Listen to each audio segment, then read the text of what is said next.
Welcome to JFCS Click.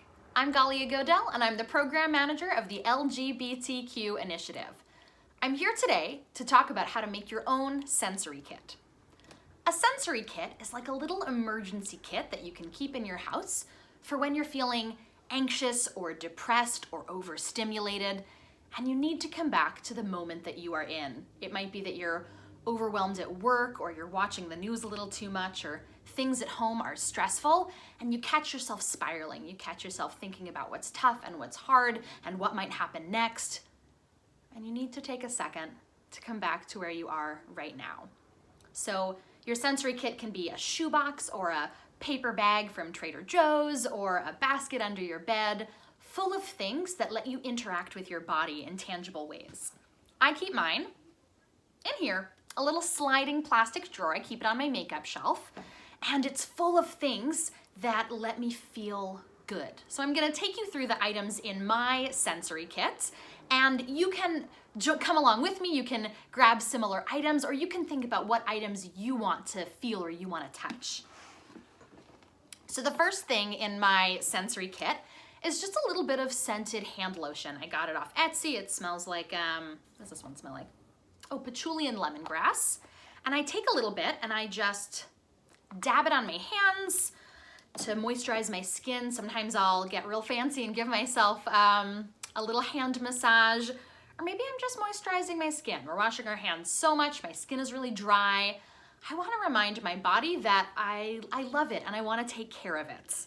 So that's one way to ground myself, is just to touch my hands to each other and rub this lotion in. I also have a little bottle of one of my favorite scented oils. It's a bourbon molasses sort of leather situation, and I just take a little bit of it and I might dab it on my wrists and just take a second to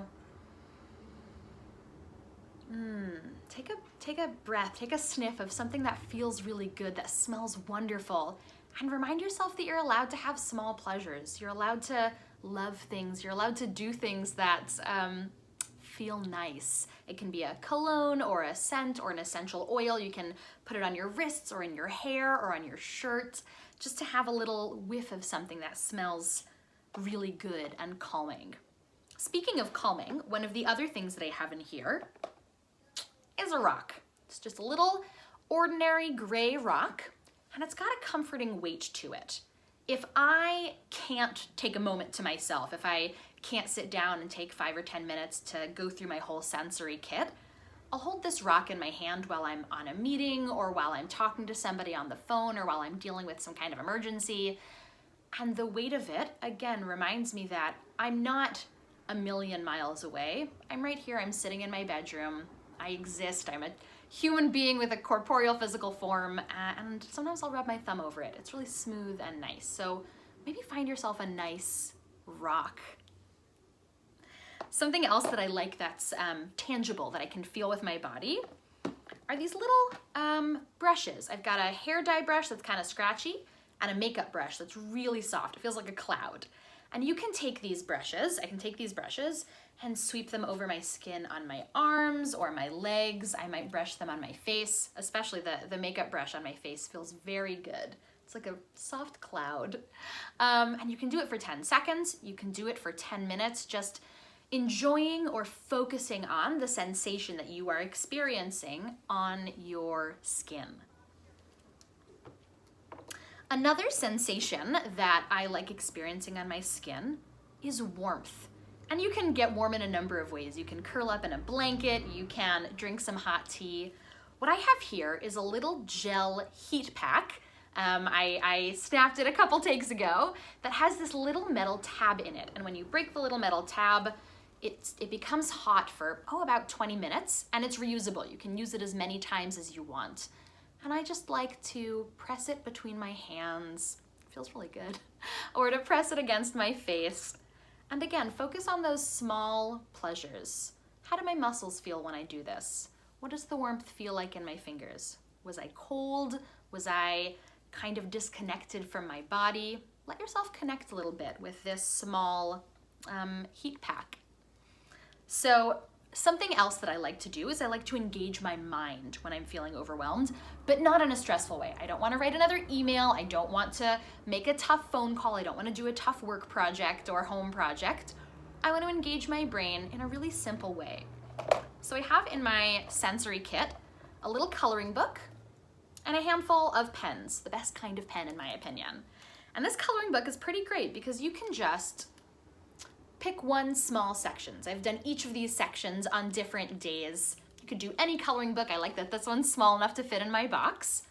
What colors am I going to choose? What colors do I want next to each other? Which of the pictures in the book do I want to color? I get to turn my brain onto something that is pleasant and low stress. No one's wondering when my picture is going to be done. No one's shaking their finger at me, asking me to hurry up and get them the next picture. It's something that I'm doing just for me.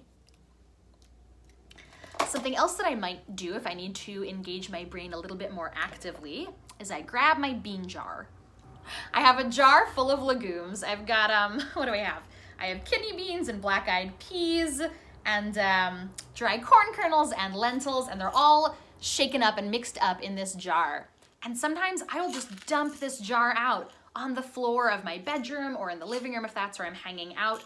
And I'll sort them into piles of the different kinds of legumes that I have in here. It's a little bit menial, so I don't get too caught up in the details, but it's something that I have to focus on to make sure that I'm doing it right. I get to engage my hands, I get to engage my brain, and it takes a little bit of time to sort these out from each other. By the time I'm done, I'm usually a lot more calm.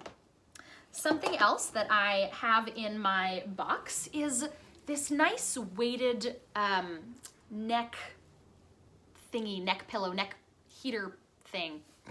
Sorry. And it's designed for when you have a stiff neck. You microwave it for a couple of minutes and it gets all warm and you put it on your shoulders to heat those muscles. But what's also really nice is the weight on my shoulders. There are studies that show that any kind of weight on your skin, whether it's a neck pillow thing or a hug or a cuddle or putting a bunch of blankets on your lap, or heck, lie down with a dictionary on your chest, it releases endorphins and it releases serotonin. And those are chemicals that your brain wants to calm down, to let you take a deep breath, to chill out a little bit.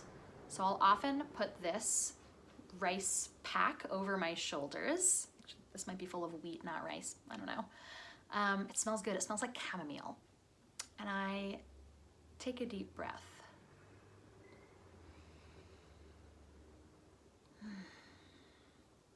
And it calms me down. It feels really nice, and it lets me focus on the sensation, the weight on my shoulders, the experience that I'm having. If you don't have one of these, they're a little bit fancy, not everybody has one in their house, you can grab an old sock from your spare sock basket in your laundry room or next to your washer dryer and fill that sock with rice about 2/3 of the way, cheap rice from the back of your pantry or the grocery store, and tie a knot on the end of that sock. Then flop it over your shoulders. It feels a little bit silly, or rather it looks a little bit silly. It feels silly to have a sock on your shoulders, but it absolutely provides just the right amount of weight to give yourself space to calm down. Drop that cortisol, drop that dopamine, get yourself into a calmer space, a more centered, present space where you know that you are right here, and keep that on your shoulders for as long as you want. Some folks might even have a weighted blanket. I've got mine on my bed. And if I'm feeling really overwhelmed, I just want to cover my body in weight and let it release those endorphins, give me that serotonin. The last thing that I don't always keep in my kit, I actually keep it in my purse, but my purse is next to my kit because I don't take my purse anywhere now, is it's a pack of gum. A pack of gum is one of the simplest things that you can keep in your sensory kit because, especially mint gum, it's a sharp, cool, refreshing flavor that allows you, again, to focus on what your body is doing right now. The chewing sensation will actually help calm a lot of folks. There are studies that show that high school and college students who chew gum feel more relaxed on tests. And so you can take your gum and just pop a piece of gum in your mouth and let that bring you back to where you are right now. So those are all the items in my sensory kit. I want to thank you guys so much for coming along the journey with me, finding out what's in my sensory kit, and I hope you'll make your own. Focus on what you can see, what you can touch, what you can taste. Maybe you want to hear something. Do you keep a small bell in your sensory box? Do you have a playlist on YouTube or Spotify that has calming acoustic music? Find things that let you focus on where and who you are right now, and remind yourself that you can love your body and you can love where you are. Thank you so much. If you make your own sensory kit, feel free to write into JFCS and let us know. And I hope you have a wonderful day. Good luck making your sensory kits. Bye.